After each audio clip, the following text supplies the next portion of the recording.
만약에 아이가 원인은 단순한 감기인 건 같은데 병원은 아직 안 가본 상태고 병원 가기 전날 자는 중에 갑자기 열이 막 많이 났을 때 이렇게 짚어서 뜨거울 정도지만 아이는 춥다고 해서 계속 이불을 덮으려고 하고 그럴 때 몸을 따뜻하게 이제 열은 몸을 따뜻하게 해줘야 된다고 하셨지만 어떻게 이제 그 상황을 이제 일단 해열제를 주고 저 같은 경우는 해열제를 먹이고 그다음에 너무 두꺼운 이불 말고 얇은 이불 정도를 덮고 양말 정도를 그냥 신겨 놓거든요.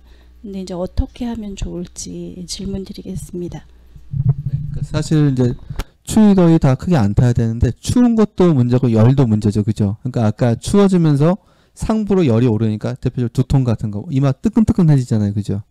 근데 원인은 어떻게 돼요? 몸이 차가우니까 추위를 타거든요. 그러니까 몸에 냉기를 빼줘야 돼요. 냉기를 빼주면서 머리가 너무 뜨거워지면 뇌에 이제 문제가 생길 수가 있어요. 그러니까 어떻게 하냐면은 몸은 따뜻하게 해주고요. 더 두껍게 해주셔도 돼요. 머리만 시원하게 해주세요. 그래서 어떻게 돼요? 찬 물수건 같은 거 옛날에 이마 자꾸 얹어준다든지 얼굴 자꾸 해준다든지 해서 이 머리 쪽에 열이 너무 과하게 차지 않게 식혀주면서 여기를 따뜻하게 해주면 어떻게 돼요? 이제 열 오르던 게 자꾸 없어지게 돼요. 그런데 반드시 땀이 나야 돼요. 몸에서. 감기 걸렸을 때 정말 추운데 따뜻하게도 땀이 안 나오는 경우가 있어요. 그거 안 풀린 거예요. 너무 얘기했죠. 얼음이 너무 세게 얼면은 금방 안 녹아요. 예. 그럴 때는 몸 자꾸 따뜻하게 해주시고 따뜻한 물 마시게 하시고 그래서 이 냉기가 풀려서 열이 이제 몸에서 빠져나가기 시작하면은 추우면 어릴 때부터 추우면 입술이 파래지거든요.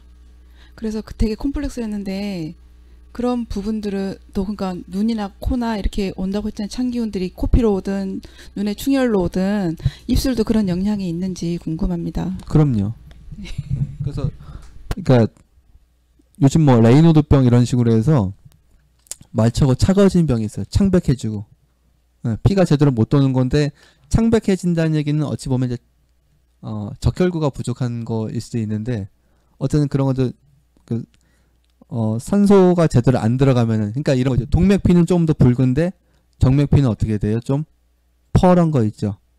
그쪽으로 이제 산소 공급이 잘 안 되고 동맥을 통해서 이제 산소 공급이 되는 건데 그런 것들은 따뜻한 기운을 갖고 있는 건데 그러니까 피가 가면은 따뜻해지고 빨개지고요. 피가 못 가면은 차가워지고 창백해지게 되죠. 예. 그러니까 수족냉증 있는 분들은 되게 어때요? 손발이 좀 차고 이렇게 청백한 그런 느낌들인 거죠. 예. 심해지면 동상으로도 뭐 갈 수 있는 거고. 이거는 제가 질문하는 게 아니고요.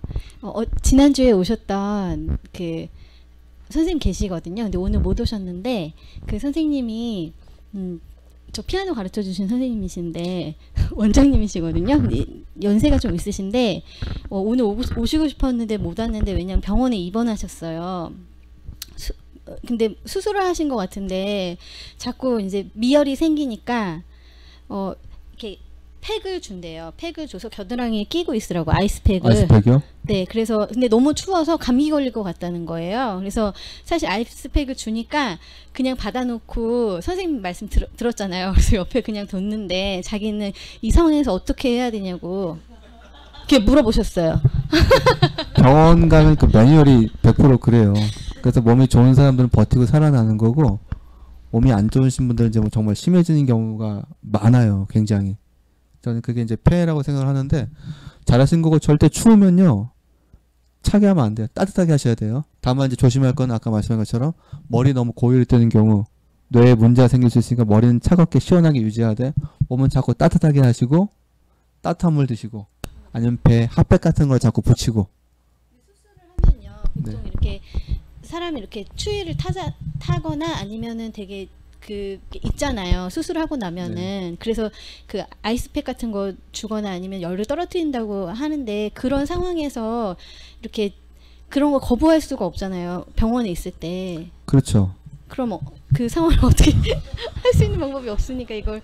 그러니까 몰래 잘해야죠. 아 몰래 잘. 그게 왜냐하면은 제가 그래서 지난번에 들었던 게 뭐냐면은 병원에서 의사분들이나 간호사분들이 환자분들의 건강을 위해서 노력하세요.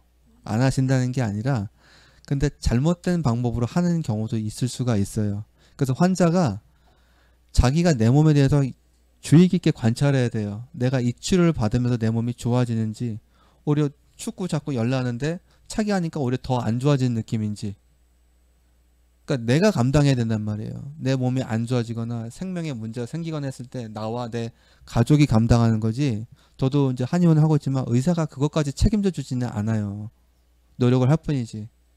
그래서 어떤 방법으로 내가 자꾸 효과가 있는지 그냥 무조건 맹목적으로 따라갈 게 아니라 자기가 자꾸 주인정신 갖고 자꾸 나를 관찰해야 돼요. 그래서 아니면 아니라고 얘기를 해야 되고. 요즘은 병원에서도 항암 안 하겠다 하시는 분들이 있어요. 아니면 나 지금 몸 안 좋으니까 의사분이 권해도 나 다음에 하겠다. 환자분들이 그만큼 많이 좀 깨었던 거죠. 옛날에는 무조건 해야 되는 걸로 알고 있었는데. 궁금한 게요. 한의사 분들도 양방에 가서 치료를 받으시는 경우가 있는지, 어떨 때는 그렇게 가야 되는 불가피한 그런 질환이 있는지, 그냥 한 방이면 한 방으로 다 처리가 될 수 있는 건지 궁금하네. 네. 그러니까 양방에 또 장점들이 또 많이 있잖아요. 급성 질환들이라든지 외과적인 수술이 필요한 거라든지. 그러니까 내가 어디까지 할 수 있냐에 따라 다른 거죠. 예. 내가 어디까지 할 수 있냐에 따라 다른 거고, 저도 뭐 가다가 교통사고 났다든지 갑자기 만약에 제가, 그러니까 의사도 자기 몸을 잘 진단 못하는 경우들이 있어요. 미리. 또 일에 뭐 빠져 있고 뭐 환자를 치료하느라 저기 하다 보면, 그건 이제 양방에서도 있고 한방에서도 있어요. 가끔 양방 명의인데 뭐 자기가 위암 걸려서 장수를 못했다든지, 한방 유명한 한의사인데 심장 쪽에 문제가 오거나 뭐 풍이 왔다든지 이렇게 있긴 있는데, 그러니까 저도 항상 제 화두 중에 하나가 그거죠. 나는 과연 내 몸을 항상 정확하게 진단을 하고 있는가. 예. 그거 자꾸 체크해보죠. 좀 몸이 조금 바뀔 때마다 다른 약도 먹어보면서 정말로 좋아지는지 아니면 안 좋은 반응이 나오는지. 어쨌든 그런데 이거는 뭐 종교가 아니고요. 그냥 과학인 거고 똑같아요. 저희가 한의사 한다고 뭐 양식을 안 먹거나 하진 않잖아요. 예. 필요하면 쓰는 건데 이제 이런 거죠. 지금 당장은 급한 게 아니라면, 지금 안 좋은 거라도 지금 당장 뭔가를 해야 되는 상황이면은 빨리 효과가 있는 걸 찾아서 하는 게 중요하고요. 그런 게 아니라면은 본질적으로 좋은 방향으로 작용하는 거를 치료를 갖다 하는 게 좋겠죠. 네. 그러니까 의사들도 자기 몸 관리하는 게 쉬운 일은 아니에요. 네. 갑자기 굉장히 궁금해지는데요. 만약에 한의사가 암에 걸렸어요. 그러면 암을 떼낼 것이냐 아니면 그냥 약으로 치료할 것이냐, 이것도 한의사가 본인이 결정을 하는 것 같은데, 주로 이제 옆에서 보신 한의사 분들은 병원에 가셨나요? 아니면 그냥 치료를 하셨나요? 대개는 병원에 가셨던 것 같아요. 병원에 가셨던 거고, 안 가려면은 둘 중에 하나죠.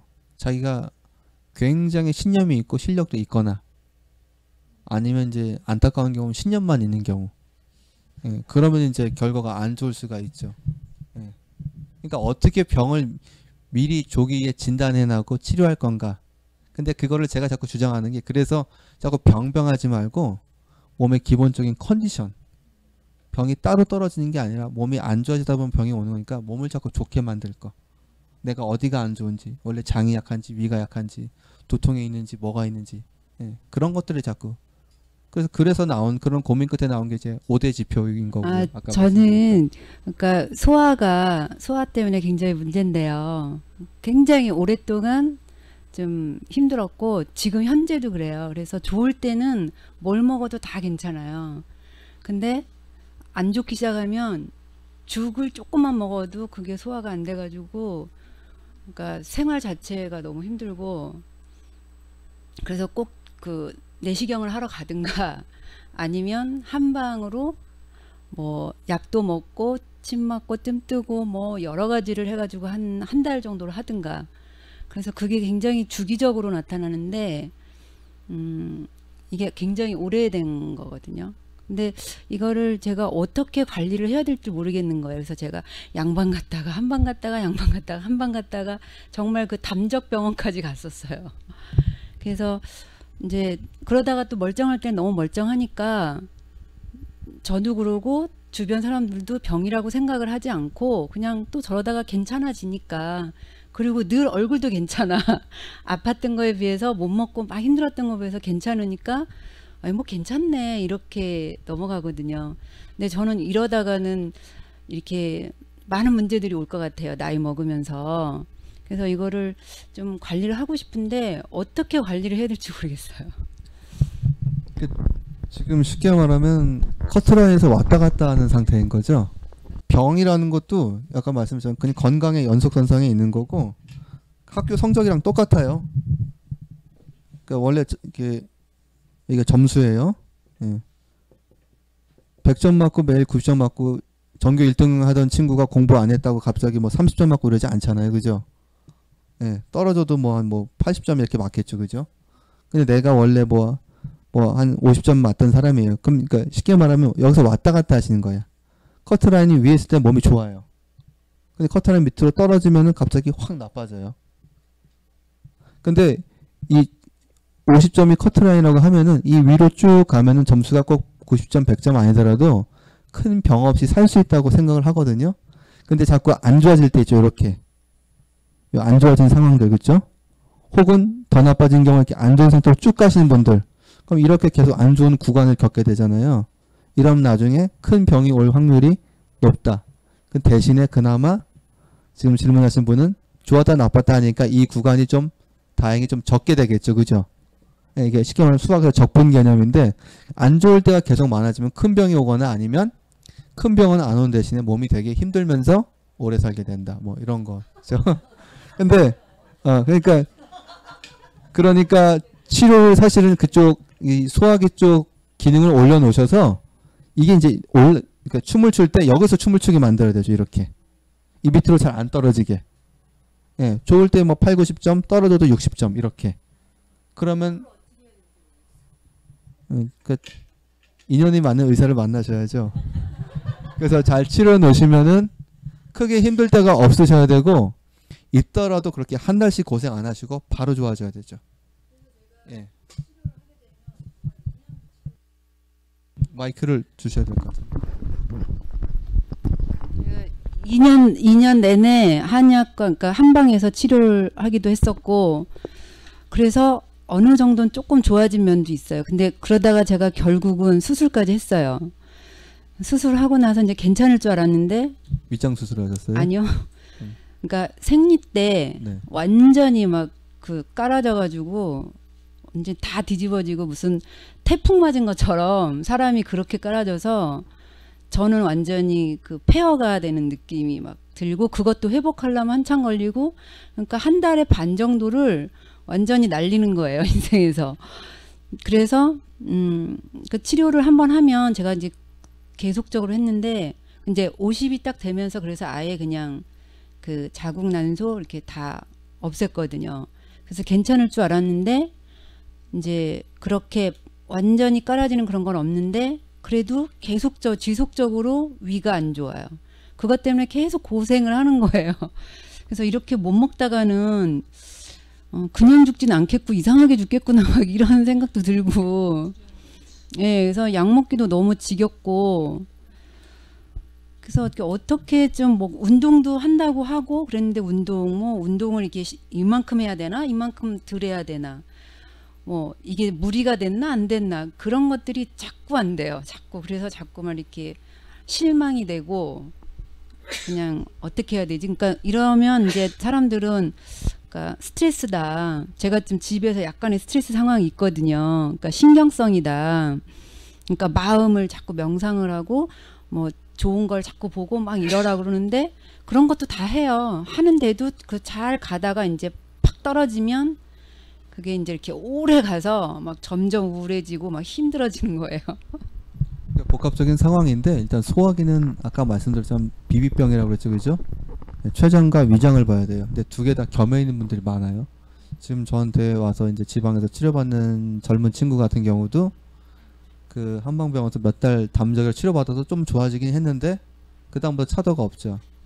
그분 왜냐하면 그 친구는 담적도 있고 냉적도 있는데 담적은 좀 좋아졌는데 냉적이 남아 있으니까 그런 거죠. 그러니까 이 치료 순서가 더 중요해요. 하나만 있는 분도 있고 둘 다 있는 분들이 되게 많아요. 되게 많은데 냉적부터 치료하고 담적으로 들어갈 분들이 있고 담적 치료하면서 그 다음에 냉적 치료된 분들도 있고 그러니까 순서로만 명확하게 진단해서 치료하면은 점점 좋아지게 돼 있어요. 그리고 점점 좋아지면은 전체적인 컨디션 좋게 유지가 되고 나빠도 바로 좋아져요 다시.